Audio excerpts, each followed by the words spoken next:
Hi everyone, welcome to the Ed Collab Gathering Workshop number 11 with Rebecca Rufo-Tepper and Rochelle Valen from the Institute of Play and Quest to Learn in New York City. They're going to talk to us today about game-based teaching strategies for the student-centered classroom. Please remember to join in the conversation by tweeting your comments or questions to hashtag the Ed Collab Gathering Workshop number 13, and you'll see that below. Over to you, Rebecca and Rochelle.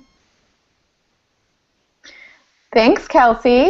I'm Rebecca, and you'll see Rochelle. Rochelle's going to disappear for a few minutes while I give a brief introduction, and then I will disappear and she will be back. So we're here today to talk to you about game-based strategies for the student-centered classroom. We're going to give you a little bit of information about what that means, and then we're going to engage you in a hands-on activity. So thank you so much for having us here today. So my name is Rebecca Rufo-Tepper. I work for the Institute of Play. Institute of Play is a nonprofit. We're located in New York City, and we focus on transforming education through play. There's a team of game designers and learning designers that work at the Institute, and if you want to follow us, you can see our handle right there. So we design programs for teachers, for kids, and do all kinds of product development, and the whole idea is to really think about how do you create transformative learning experiences for people. So we have a set of 7 game-based learning principles that Rochelle just put on, and those are principles that derive from games. So we believe that really great learning environments foster these 7 principles in a classroom. So if you'll just take a look at them for a minute, you'll recognize that really great games do these things. We believe that really great classrooms also do these things, and that you can take these principles and create experiences that go beyond just having kids play games. So we'll play a game together and we'll talk about games, but we also think you can really use these principles more broadly to create student-centered classrooms. So I'll just read them out quickly. Everyone is a participant. Learning feels like play. Everything is interconnected. Learning happens by doing. Failure is reframed as iteration. Feedback is immediate and ongoing, and challenge is constant. So hopefully you'll feel a few of these during our presentation today. So just a little bit of background. My name is Rebecca Rufo-Tepper. I am the Director of Programs at the Institute of Play, and I was a New York City public school teacher and literacy coach for 8 years. And I joined the Institute when we started a project to found a school in New York City called Quest to Learn, which Rochelle's going to tell you a little bit about today because she works there and has worked there for many years. Before Rochelle introduces herself, she's going to put her screen on, and then I'm going to disappear for the rest of the presentation today until the end, but I'm still here.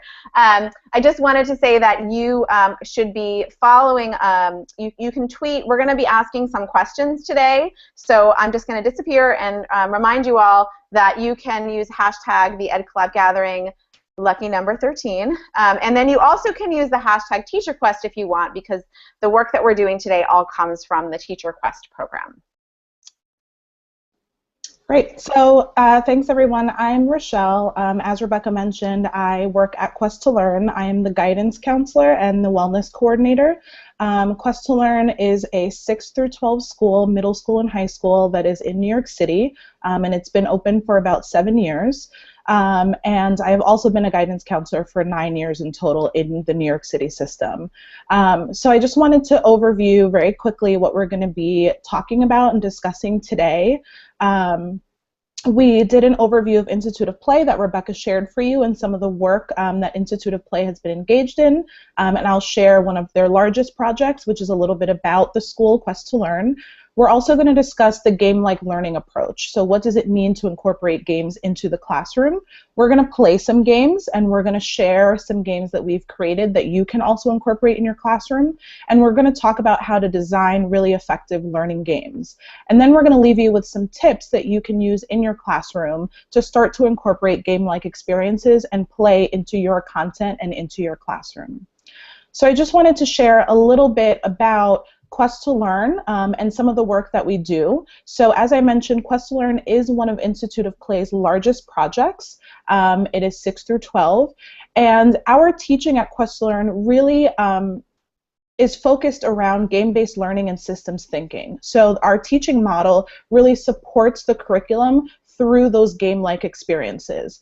And why did we choose to do that? Why did we choose to incorporate the game-based learning? We feel like game-based learning and systems thinking are really great tools that can help students remain engaged in the content, providing them with a need to know. So instead of just turning to page 12, they are understanding that there's a reason, there's a design behind what they're learning and what they're experiencing in the classroom. The other reason why this is important is because these game-like activities are also helping to foster 21st century skills. So we really believe that classrooms need to support students not just in engaging in the content, but also being able to develop certain skills such as critical thinking, problem solving, empathy, collaboration, being able to work with each other, fostering creativity, and being able to learn from other students, and also being able to communicate with each other effectively. So really we want to make sure that we are providing vehicles in the classroom that are allowing students to succeed in these skills, in these skill areas. So research has supported our belief that teaching is really more than just those learning facts. And we've really been able to be successful in this. And one of our major gains has been work that's been done with a partnership through New York University. And they have been in the school for a couple of years now, and they have interviewed students and teachers and parents, and they have observed our classrooms, and their preliminary results have shown that our students really are succeeding in those major 21st century areas. So our students have shown tremendous growth in being able to solve complex problems, to show critical thinking and analytical thinking skills, and also they have demonstrated major growth in written communication and also teamwork and communication with each other. So why overall, when we kind of step back and look at the bigger picture, why are these 21st century skills important? Why should we be incorporating these into the classroom? And our goal as a school, and for most schools, is to make sure that students are ready for college and career. When we look at what makes a student prepared for post-secondary work, a lot of research, such as the one in front of you, show that 21st century skills are at the forefront for what colleges are looking for in students and for what employers are looking for in candidates. So as of 2015, colleges and employers are looking for skills such as teamwork, communication, and problem solving. Those are the skills that are amongst the top traits that employers look for in their candidates. And those are all traits that we are fostering in our model of teaching. So I'm going to turn it over to Rebecca, and she's going to continue and share with you a little bit about some of our extra work that we do with teachers as well in professional development. Okay, I'm back, and I want to talk to you a bit about the kind of core of the work that we're going to do today together. So one of the roles that I have at the Institute is I have helped design and lead a program we have called Teacher Quest. And so Teacher Quest grew out of the work that we did at Quest to Learn. When Quest to Learn was founded and opened in 2009, it was very groundbreaking in many ways because there weren't as many schools doing design thinking and game-based learning and systems thinking at the core of their curriculum. So we had to create a professional development program that drew from literature, it drew from project-based learning, problem-based learning, and a lot of research around inquiry-based learning, and then blended that with the work that was being done around game design and games and learning, and created a professional development program that would allow teachers to step into the role of designers and understand what this approach really means and give them real skills and practices to be able to integrate that into their classrooms so their students could step into the role of designers. So that program, we run that program not just at the school, we run it across the country, we do online programs, and the work that we're doing today is really from that program. We're going to do an exercise from that program together, but before we do that, one of the things Rochelle and I want to ask everybody is, what does play mean to you, and when was the last time you played? So if you're on Twitter, we would love to hear your responses. I'm going to pause for a minute so you can answer 1 or both of those questions, and then we'll talk for a little bit and we'll return and share some of your responses. So I'm just going to take a little pause.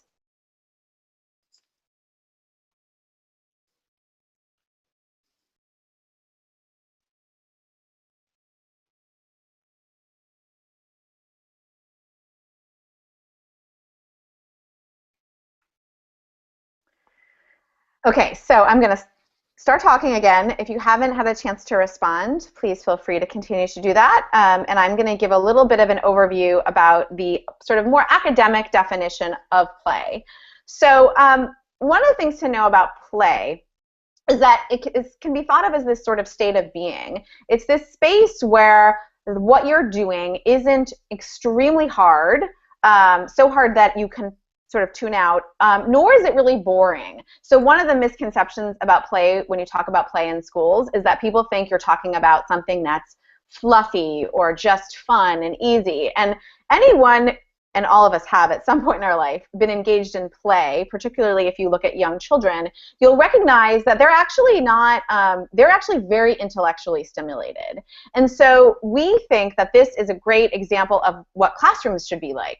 We don't want to create classrooms where people are bored or have things that are so challenging that they tune out. So play is a really great space to really find students' zone of proximal development and be able to create curriculum that is highly engaging for kids of all levels. And the other thing about play that I just want to mention is that you are really, there's some kind of freedom and imagination that happens with play. And so those of you who work in the area of literacy, you recognize that that sort of power of imagination when you're a reader is incredibly important. And it really is can be applied to any kind of content area. That when you're allowed to activate your imagination and step outside of yourself, you're more receptive to learning and you retain what you're learning better, because there's this sort of empathy and critical thinking and all those skills that Rochelle spoke about at the beginning are activated. So there's a number of pieces that have been written over many years, right? And you can go back to Piaget and you can go back to Dewey about why play is so important. And it's not just for elementary skills. I just want to say, kids, just want to say that I'm talking about play for children of all ages and adults. That play really builds your ability to build social and communication skills. It activates the part of your brain responsible for reason and language. And there have been studies recently that show that skills associated with play, especially in the early years, will lead to better academic performance. So we're just going to go to Twitter for a minute and just see some of the responses that you gave and see if there's anything up there that we want to share with the group. And there is a little bit of a delay, I think, so I'm just looking at the Twitter feed right now, and I don't see anything. Let's see. Kelsey, do you see anything up there that anyone's responded to yet? I don't see anything. So we'll continue to watch and we'll just move on with the rest of the talk, but please feel free to tweet. Okay, Kelsey's confirming that we haven't really seen anything yet in response to that, but please feel free to chime in about that, or there might also be a little bit of a lag. So we're going to talk a little bit about what game-like learning looks like and how to incorporate game-like learning into the classroom. So game-like learning can take on many different forms that either exist in play or a game-like structure. So games are systems that create structure, rules, and expectations. So if you think about one of your favorite games or a game that you like to play, you can pretty much identify right away what the clear goal of the game is, what you need to do to accomplish that goal, and the game usually asks you to take on some sort of role and immerses you in a certain space. Play is free movement that can exist in that game space, and play can also exist outside of a structured game space. And while games always have play within that structure, not all play happens in a game construct. So we believe that game and play are both structures that are valuable in the learning environment. And Rebecca is going to share a little bit about how play and games have existed in the classroom and ways that you can incorporate a very rigid game structure, but also a more free play-like environment. Great. So I'm going to speak about a few different ways that at Quest to Learn in the middle and the high school we've used games and game-like learning, and we are going to look at one of them more deeply today. So the four main ways that games and game-like learning have been applied to curriculum design at the school is one, through analog games. So having teachers and kids design card games, board games, role-play games, performance-based games. The second area is digital games, so the integration of specific commercial games that already exist or other learning games or platforms, and surrounding those with analog experiences. And then the third area is game-like activities. So it's using those game-like learning principles to create learning experiences for kids that aren't necessarily games with specific goals, but they draw upon those 7 principles. And then the last thing is creating an entire unit of study that is game-like. So I'm going to run through those examples, and then we're going to spend some time today playing an analog game that was designed with a teacher at Quest to Learn. So analog games, I mean, we've all played them. They're board games, card games, performance-based games. You can create an analog game just using human bodies in a room. And we find that analog games are really great things to do with kids because they're highly modifiable and changeable. So when you design an analog game or use an existing commercial game in your classroom, you can immediately change the rules, add components, have kids step into the role of designer because the materials are right there in front of them. The next area is digital games. You'll see a visual here of Dragon Box, which is a math game which can be used with kids as young as 4 or 5, and then it can go up through high school, and it focuses, there's an algebra one, there's a geometry one, and the idea behind the digital games is that there's been a lot of growth, I would say, in the past 5 to 10 years in digital learning games, and really well-designed digital games allow kids to practice, to go deeper into very specific learning goals that a teacher has, and they can be highly engaging and motivating spaces. That isn't to say that every digital game, just because it's digital, should be used. We encourage teachers to spend time playing the game and then doing small tests with small groups of students before you bring a digital game into the classroom. But one of the things you can do with digital games is you don't have to just have kids sit on the computer or the iPads and play. You can have the kids do analog experiences alongside of them. So in this example of Dragon Box, the teacher created a board kind of card version of this game, and so the students were able to play it before and after and modify and design their own version with physical cards. So there's a way you can blend those spaces together.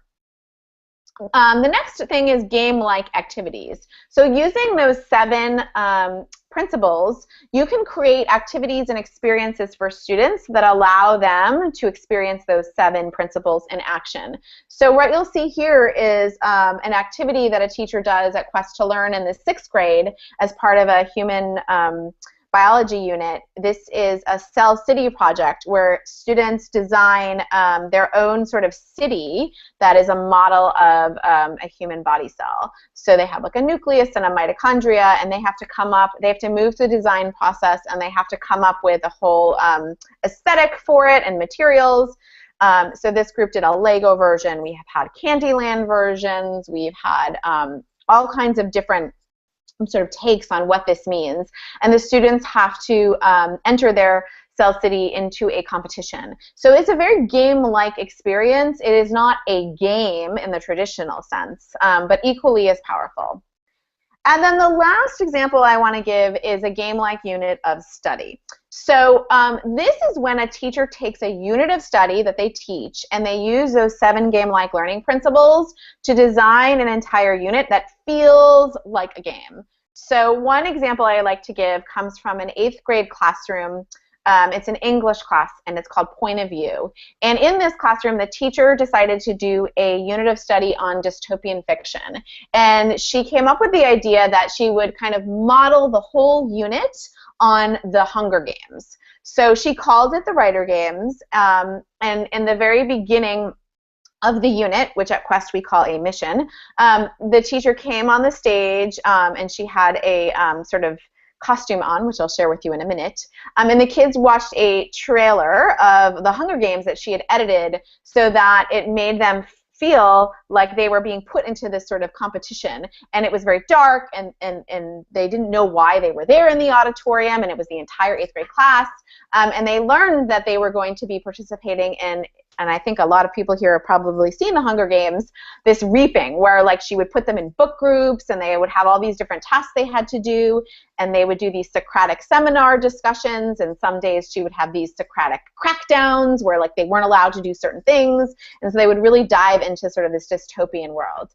And so the idea was really through that teacher, her presence and her narrative, and through the hands-on activities she gave the kids, it was creating this sort of game-like environment where it was very playful and people were learning by doing, and they were really engaged in the process. And that is her. Her name's Rebecca, and there she is dressed as Effie Trinket. And so that's when they came into the auditorium after the trailer, she came out like that. And I'm sure you guys can imagine the response.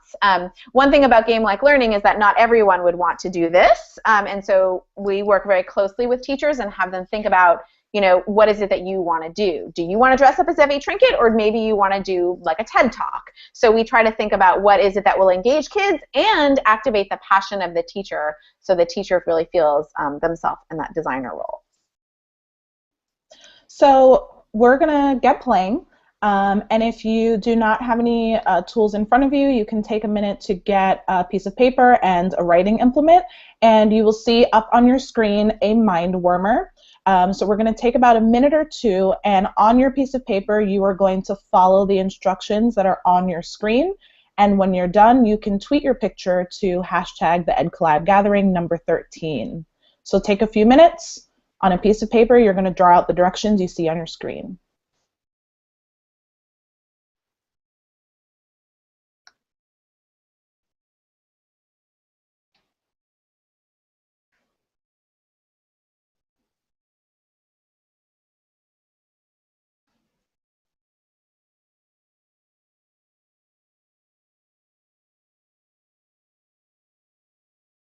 Okay, so if you are done and as you are wrapping up, feel free to tweet your picture. And I believe Rebecca is also participating, so when Rebecca's done, she's going to show us what she's got. I did. That's what mine looks like. Yeah. So I would imagine that as the pictures come in, they're probably going to look a little different. Maybe some might look like Rebecca's, some might look completely different. And when you think about this activity, and this is an activity you can also do in your classroom when you're talking about giving directions and being able to communicate, you can think about what about this mind warmer was challenging for you, what was easy for you, did the instructions help you achieve the goal? And that's going to be similar to a game that we're actually going to play, which is called Picture Talk. So a lot of these activities and game-like experiences are activities that you can implement into your classroom, and we're going to talk a little bit later about how you can modify some of these games to incorporate some of your content. So we're going to get into Picture Talk, and this is a game that was actually created by the Institute of Play in collaboration with teachers, and that several teachers have used in their classroom. And Picture Talk takes on a pretty good game structure that allows it to be easily modified. So I'm going to read the rules of Picture Talk, and then we're going to get started. So the rules of Picture Talk are there is a describer and a copier. So in this instance, you guys are going to serve as the copiers. And again, you're going to need a piece of paper and a writing implement. So the describer is going to draw a card. So when this game is played in person, there's a physical deck, and sometimes the deck may have easy, medium, and hard, and the easy pictures obviously are a little bit easier for the describer to explain to the copier. So the describer will draw a card that has an image on it, and she or he may use any words to describe to the copier what they need to draw. The copiers are not allowed to speak at any point during the game. When all the copiers have finished drawing, the describer will reveal their original drawing that was on the card, and the copiers will reveal what they drew. So we are going to do a version of Picture Talk. I will serve as the describer, and I'm going to describe to you what you guys as the copiers need to draw, and Rebecca's also going to participate, and then we're going to see, and you can also tweet your picture if you guys got it right. So here we go. On your paper, draw a triangle. Then draw a rectangle. Inside the rectangle, draw a circle. Okay? So draw a triangle, I'll just repeat. Then draw a rectangle. Inside the rectangle, draw a circle. So I'll give you a couple of seconds to finish up, and then you can also tweet that picture to hashtag the EdCollab Gathering number 13. And in the meantime, let's see what you got. What did you get, Rebecca? I have this. It's like when you said under. I mean, I drew a square. I guess that's technically a rectangle, right? So yeah, I think I know what it's supposed to be, and like now that I've seen it here, I think if I was going to redo it, I think I know what you were trying to describe. Yeah. So let's see what it was actually supposed to be.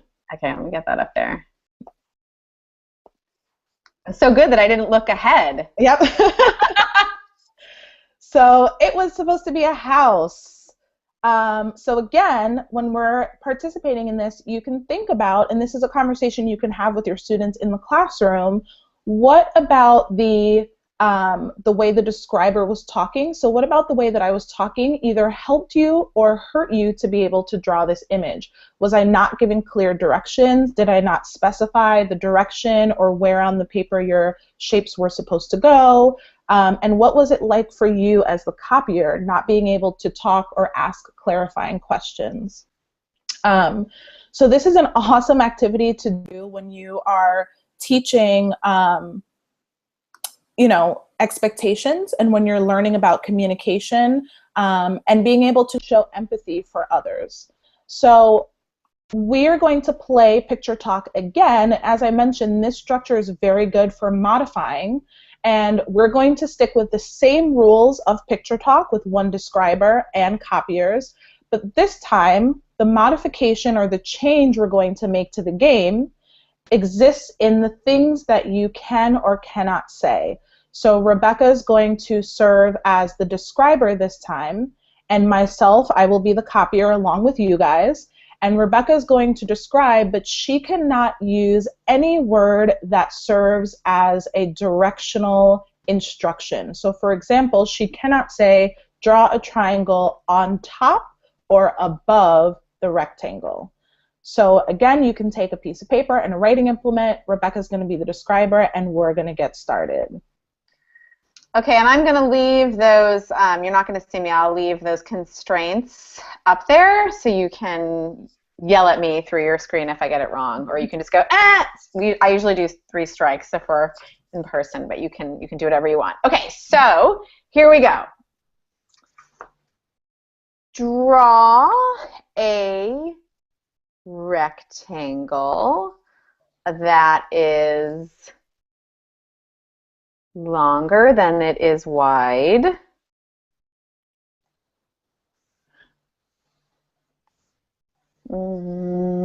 At this, okay,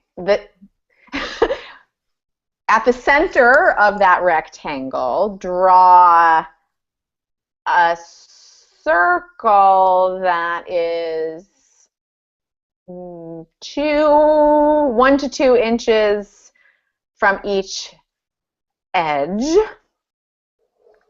and then within that circle place another circle that is slightly smaller. It's really not easy to not say inside. I'll say that. Okay, and then to the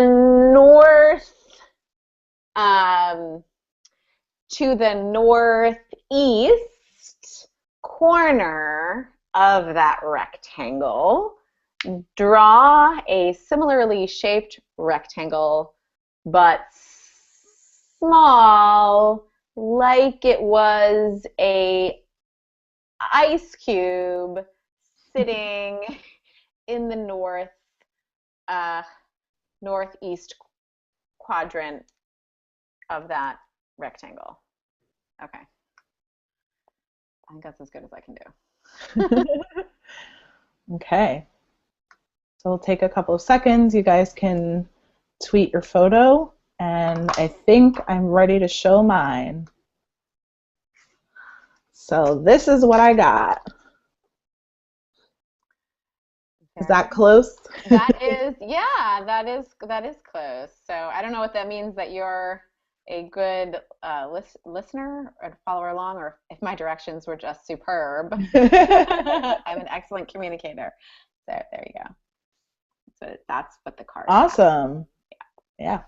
Yeah.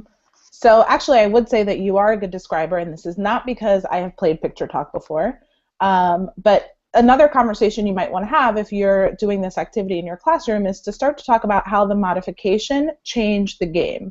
So Rebecca will talk a little bit later about the design process, but when you are designing a game or a game-like activity, when you are iterating and thinking about changes you want to make to your game, you can ask the play testers or the participants, what about this modification made the game more fun or more challenging or easy or hard? So in this case, I guess for you, Rebecca, how was it as the describer to not be able to say directional words? It was a little frustrating because I just wanted to say inside or still left side, but I think I was trying to think of creative ways around that, like the northeast was, to me, so I think if I had more time, I would have thought about other kinds of strategies to use. But it was kind of fun. It made me really think, which I liked. It's it wasn't just describing shapes on a page. Yeah. And I think for me as the copier, I think you did a really good job with being able to give specific directions. And even though that modification probably was harder for you, I think you were able to find creative ways to instruct me so that I had a clear understanding of what I needed to draw. So Picture Talk in general, as I mentioned, has a pretty set structure, and similar to what we discussed previously, a game exists in a set structure that has clear rules and clear expectations. So in the talk structure, there is a describer, as I mentioned, and there's the listener or the copier. And in this particular structure, the describer can communicate while the listeners cannot. So that one structure expectation in this game is a limited communication. And underneath the structure of this game, there are inherent learning goals. So you want every game-like activity or game that you're implementing in your classroom to have some sort of learning goal. And we'll talk a little bit in a minute about how this game in particular can bring in learning goals that have to do with your specific content. So in this particular version of Picture Talk and in the Mind Warmer, the learning goals have to do with communication, being able to give clear directions to the participants. It also is measuring listening. How well are you able to follow directions? And it fosters empathy. And in other versions of Picture Talk, where there may be two people working on one drawing at the same time, it can also foster collaboration. So in different modifications of Picture Talk and different versions of the talk games, there are other types of games that we've created that teachers have used that foster the learning goals in their particular content. And in these specific examples that you see on your screen, they're all related to math standards and math goals. But you can take this structure and implement it in your classroom and possibly implement learning goals in whatever your content is, whether it's math, science, or social studies. So I'll run through very quickly just to give you an idea. Another version of the talk structure is block talk, and block talk actually uses physical blocks that the doer in this instance is building a 3D structure based on what the describer is explaining. And that learning goal has to do with order of operations or PEMDAS and also communication. And the other two versions are graph talk and equation talk. which also use paper and pen or pencil. And some of the learning goals in those structures are learning how to graph on the X and Y axis, solving equations, and learning about diameter and radius. So again, when you're creating a game or a game-like activity, and Rebecca will give you some tips on how to do that, you want to use and rely on previous structures that are easy to manipulate and modify, and that are easy to implement your learning goals for your content. So we're going to talk about and think about how you might adapt Picture Talk, as I mentioned and as I suggested, for use in your classroom. So we're going to take a few minutes. You can tweet your response again to hashtag the EdCollab Gathering, number 13, and based on your content and what you teach, think about how you might use this game, Picture Talk, in your classroom. Yeah, I'll just say I already saw Emily Freeman was tweeted out that she uses pattern blocks, which reminds me a bit of the Block Talk example that we were just talking about, which basically is using pictures of the blocks on a card, and then the kids have a bunch of blocks and a folder, so they can't see what, you know, the describer can't see what the student is building. So yeah, and I think thinking about the kinds of materials that you already have in your classroom is great. Like, do you have blocks? Do you have spinners? Do you have dice, pipe cleaners? At the Institute, we've seen all kinds of great Picture Talk mods, which use like really creative materials like string. I've seen like a physical version of it. So we'd love to hear your ideas if you have any about how you might use this in your classroom.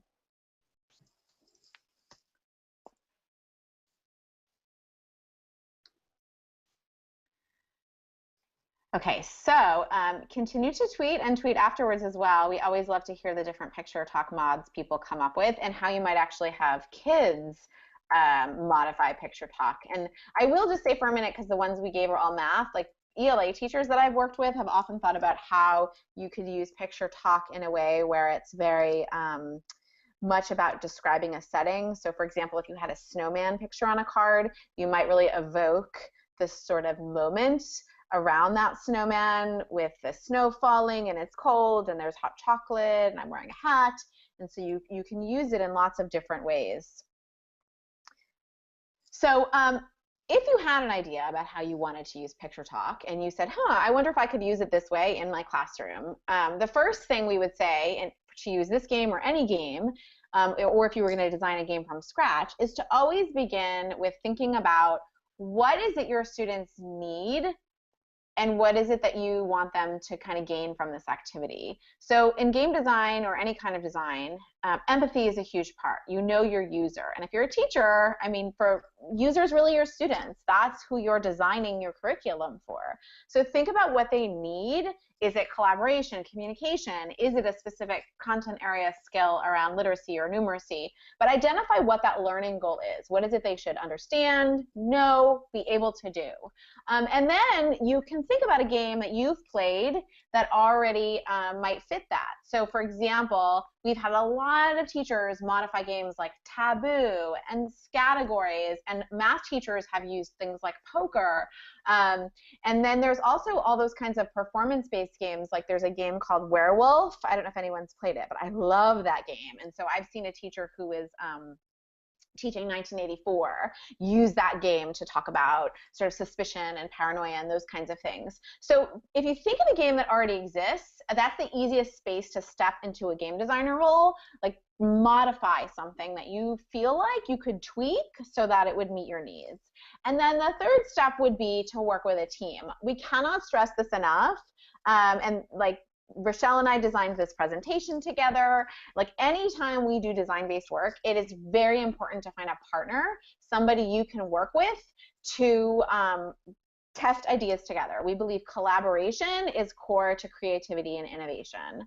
And you and your partner will move through the design cycle. So you'll empathize with your users, the students, you'll define your learning goals, you'll brainstorm what you could do, you'll prototype, so you'll make cards, you'll take the materials and work together, and then you'll play test it. You'll bring in kids to really give you feedback and tell you what they think about it.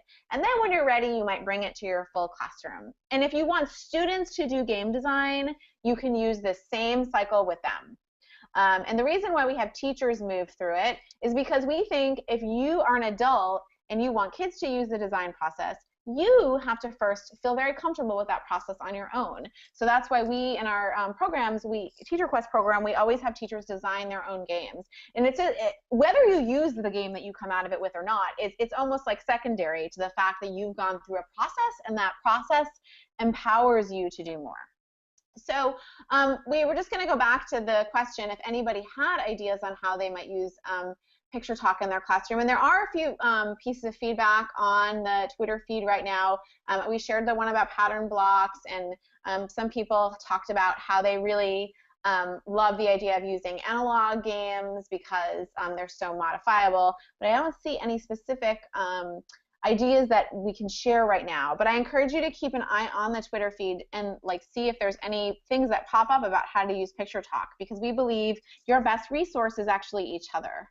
So on that note, we're going to wrap up today. If there's any questions that you have that you would like Rochelle and I to talk about during the last 4 minutes here, please tweet them to the EdCollab Gathering number 13. And if you tweet something and we don't get to it, we'll try to keep an eye on it and respond to you later if we don't see anything now. But these 7 principles, I just want to return to them because we really think that these are the things that we want you to walk away with today about how to create student-centered classrooms using games and game-like learning. It's not about whether you're using a game, right? That's sort of secondary to the idea that you're creating these experiences for kids. So we put them back up here as a reminder of that. And then I'll just put this last slide up. We have a lot of free resources on our website. So if you are interested in learning more, please feel free to go to the website, or you can follow Institute of Play. If you're specifically interested in the Teacher Quest program, just in case that's something that you're curious about, there is the website for that program. You can sign up for our newsletter where we're going to talk about the workshops and programs we'll be running this summer. And you can always email us. So I will stop there and just thank everybody so much for being part of this today. And it was great to have Rochelle here. I'm going to stop. Well, maybe I'll just leave my screen up for 1 more second in case anyone needs to write that down. We did have a question that came in, so we have 2 minutes left. So one question that came out of here was what skills do students need, and then modifying a game. Oh, this is a comment about just how you would use the design process. So yes, that's absolutely right. Someone named Elaine wrote that in, is you think about what are the skills students need to have, and then modifying a game is a great entry point. Absolutely. Yeah. So I think we're ready to end there. I'm looking again. Kelsey, did you see anything new that popped up? No, right? Okay. Yeah, I think that's it. Thank you guys so much also. Yeah, great. Enjoy the rest of your sessions. All right. Hi, everyone. Thank you, Rebecca and Rochelle, for that amazing discussion about the importance and benefits of games and play in our classrooms. If you would like to continue this conversation, please tweet at the EdCollab Gathering number 13, or you can use the hashtag TeacherQuest like they said. Please check out the upcoming presentations for session number 4, and thanks for listening with us today. I'm going to screen share hopefully. And these are the upcoming presentations for the next session. And again, thanks for listening in. Bye, everyone.